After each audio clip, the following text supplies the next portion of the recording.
السلام عليكم ورحمة الله وبركاته. أبوليين كينيا أبوليين مسلمة خبجمتوتا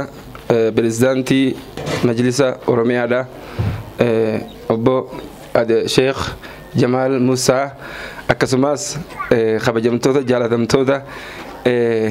مجلس فدرالا بولي كتا بولي را ورين دفتن أكسماس ورين مجلسة بولي وردا خلال مرة دفتن شيخ خينيا شيخ ناصر في علماء تينيا هندا في حيوت خينيا منقدو خينيا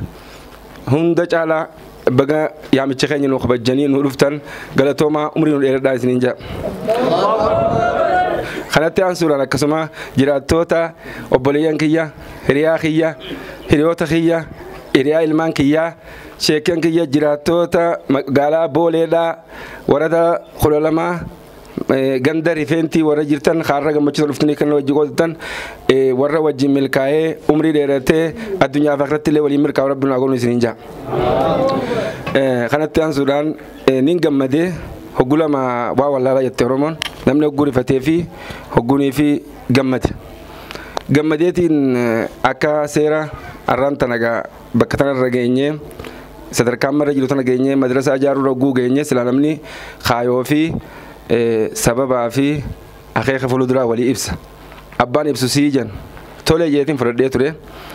amma hoggaan nama kana harku ulamaayitiin hoggaan harku garaan dhaana jeetiin aboo sinummaanu nama biraa yoon bakka buufadhen ta'uu hin jeen ni taanaan jeeni akkasitti warreen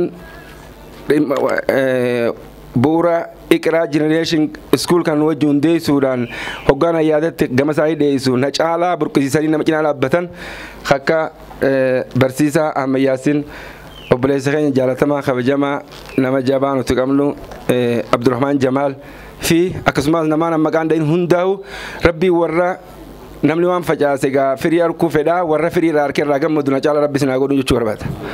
Isinillee akkasuma du'aa akka isaanii gootan hin barbaada. Namni tokko waa malee wayittiin ka'u ani nama baadiyyaa dhalate. Namas jiru kana keessa hundarraa'u namni naagad lafa baadiyyaa dhalatan jiru jeeti jaadan akkas jeetiin aman ammallee nama baratin namni kun hundi nama baratin affakkaata darabbasu jirta nama kana hundar naatun baratin jeetiin ifitti amanan garuu hin barane jee takka abdiin kutanneen ajaa'iba waan isitti ta'u keessaa takka qofaan isitti hima waa takka waan yaadee زبنا ما تنا واحد دو قوة يادي دي بيزان تناتون ولتو قاعد يت واحد دو أقرت أما زبنا التكنولوجيا ما تنا فا وصون التكنولوجيا نركني زايران ديما واني ردك تكاسنيم أني نما سناتي يقول سنيم وانما بعديه تكمل يفوسون دالته بعديه قدته هوري إيجاتين قدته أشر راحتين قرآن اللي زبان مديو إيجمان هوري وصون إيجو عمري تجامة قرآن كنا إيجان شالين قرآن كاره أشراين بيجدي بكيت ده أنا قدنا أرجع بأنا مركبلو مقالة بريدة بكيام تطلع ده هجان قرآن كاره كنت ده بقول خنيا ولا لا أركي خجرة ولا لا لنا خجرة ولا لا ديمون أركي والله بالله خجرة ولا لا ديمو كفوسون تين ريسيرشين قولي ريسيرشين متاخية من برمسا خلوا تتبرن دقيقتين ريسيرشين جيس من برمسا عمله بريدة كبا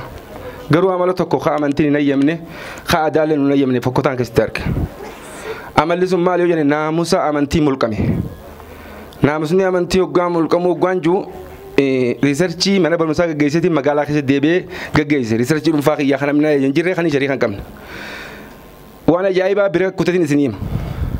tatanaachi tanin dubbatu barbaadu ta isinillee irraa hin tollee jira san biraan kutaa ijoollee amata torbaatiin arge nam sadii afur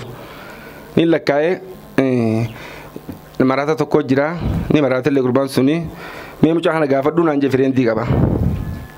dhageetiin gaafadhe fireentiin qaba naan jee mucaan kun fireentii waan taateen beekuu jeen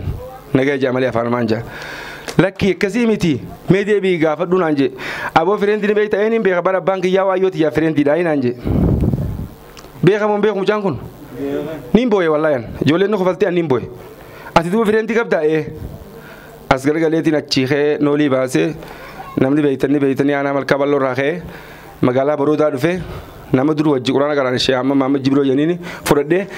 qom magaalaa raajatti afaan dhufee fudhee magaalaa bareedaa deebee qissaa sana himeef ati maal goote naan jee anniin boo'een jeen duuba maal godhuu qabnaa jee aboo layniin ani itti laga kana quraanumaan gam baradhe kana ani asitti jijjiiree agarsiisuun barbaadaan jeen nama 4-5 mareechifne sheekoti ziyaaraa godhe sarchi goonee laallee ni deemne kanatti aansee ammaas wanta katamataa dhukkubsite ijoollee isuma kiyyaatti jira dubra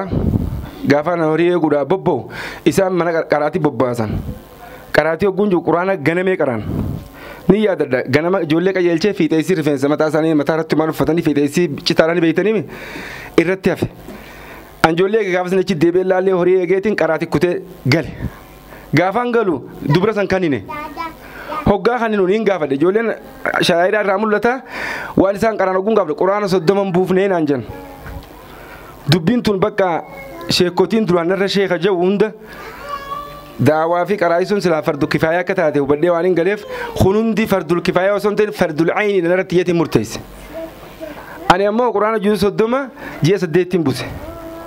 sirna dhageeffadhaa bakka tana madaa nama laalateetu nama madaayeetu madaa nangal mulukkuuf dubee kaya kanaan as gargalee quraana qaraayisuun qabaa jee sheekha Muhammad Jibroo sani qissaa lamaan tanatti hime waa lamaan kanaafi magaalaa tana gadi hin dhiifne sila magaalaa baadiyyaati irratti deebiin irratti dalaguu qabaan jeen tole naan jee innis na wajjin na gargaare keetiin qaraasisuu eegale quraan akkam godhee qaraasifne jennee sheekotii nama 3-4 mari'achiifne